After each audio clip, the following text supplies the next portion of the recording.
Halo anak-anak kelas 5, selamat datang kembali di kelas 5 virtual. Mari belajar bersama Bu Guru Sri.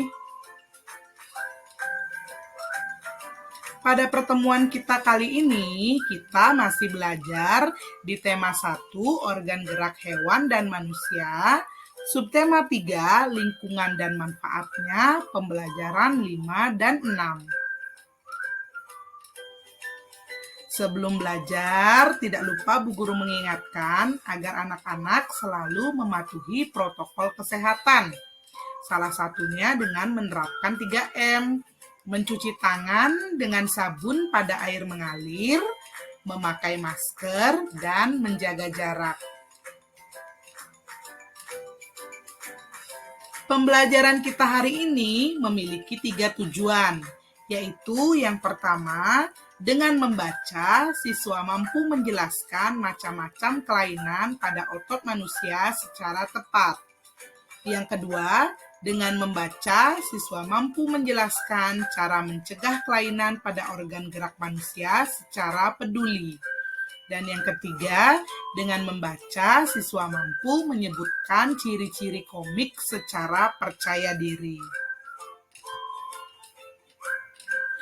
Nah, anak-anak, di pertemuan kita yang lalu, kita telah membahas macam-macam kelainan atau penyakit pada organ gerak pasif, yaitu tulang. Nah, pada pertemuan kita kali ini, kita akan membahas macam-macam kelainan, gangguan, atau penyakit yang menyerang organ gerak aktif, yaitu otot manusia. Nah, yang pertama ada hipertrofi. Apa itu hipertrofi?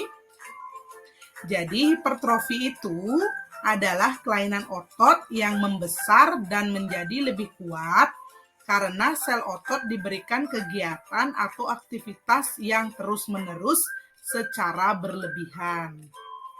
Nah, kemudian ada gangguan atau kelainan yang kedua, disebut dengan atrofi. Apa itu atrofi? Atrofi adalah kelainan otot yang mengecil, lemah, dan fungsinya menurun. Hal ini disebabkan adanya penyakit poliomielitis yang dapat merusak sel saraf pada otot.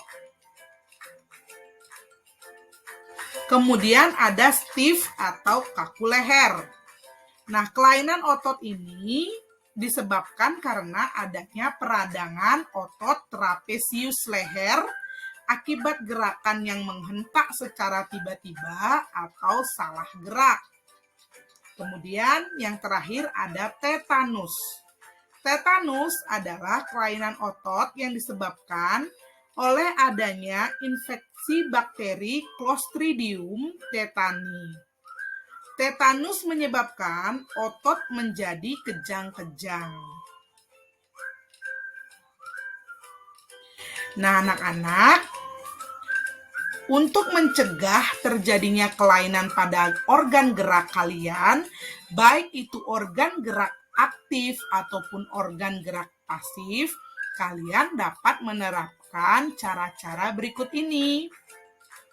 Yaitu yang pertama, untuk menghindari kelainan kaki yang berbentuk X yang merupakan bawaan sejak lahir, ibu hamil dianjurkan untuk memperbanyak mengkonsumsi sayuran dan minum susu berkalsium. Kemudian yang kedua, agar terhindar dari artritis, sebaiknya selalu menjaga metabolisme asam urat dalam tubuh dengan membatasi makanan yang dapat memicu meningkatnya asam urat. Yang ketiga, agar terhindar dari kelainan lordosis, kifosis, dan skoliosis, sebaiknya melakukan olahraga secara teratur dan menghindari kebiasaan atau sikap tubuh yang salah. Misalnya, dengan menerapkan posisi duduk yang benar, menyangga tulang belakang dalam keadaan lurus saat tidur. Kemudian yang keempat, agar terhindar dari osteoporosis, dianjurkan untuk mengkonsumsi makanan dan minuman yang banyak mengandung kalsium dan diimbangi dengan olahraga yang teratur. Yang kelima, agar terhindar dari rakitis, dianjurkan untuk banyak mengkonsumsi telur, susu, dan minyak ikan serta berjemur di pagi hari. Nah, anak-anak, menjaga kesehatan organ tubuh, termasuk organ gerak, sebenarnya dapat dilakukan sejak kecil. Bahkan dapat dilakukan ketika masih dalam kandungan, yakni melalui penerapan gaya dan pola hidup serta pola makan yang sehat. Ada baiknya penerapan pola hidup sehat itu diterapkan sejak kecil, sehingga akan menjadi kebiasaan saat anak-anak sudah beranjak remaja dan dewasa. Pola hidup sehat dapat dilakukan dengan menjaga kebersihan tubuh, lingkungan, dan makanan, melakukan olahraga teratur, serta penerapan disiplin latihan. Dengan demikian, niscaya kesehatan akan selalu terjaga hingga tua. Nah, untuk tugas kalian hari ini, amatilah apa yang akan terjadi jika seorang melakukan gerakan-gerakan atau sikap-sikap seperti gambar berikut. Anak-anak tidak usah membuat gambarnya.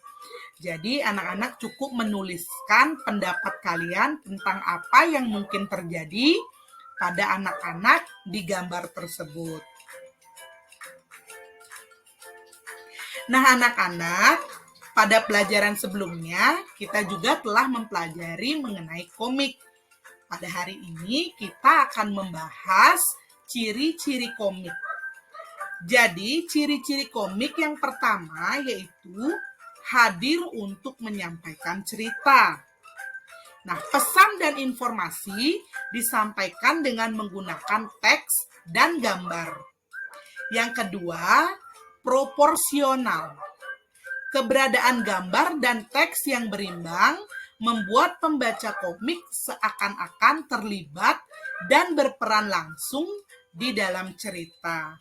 Yang ketiga, menggunakan bahasa percakapan. Bahasa yang digunakan adalah bahasa sehari-hari yang mudah untuk dipahami. Ciri-ciri yang keempat yaitu biasanya bersifat kepahlawanan. Umumnya isi cerita komik akan cenderung membuat pembaca mempunyai rasa atau sikap kepahlawanan. Ciri yang kelima, penggambaran watak secara sederhana.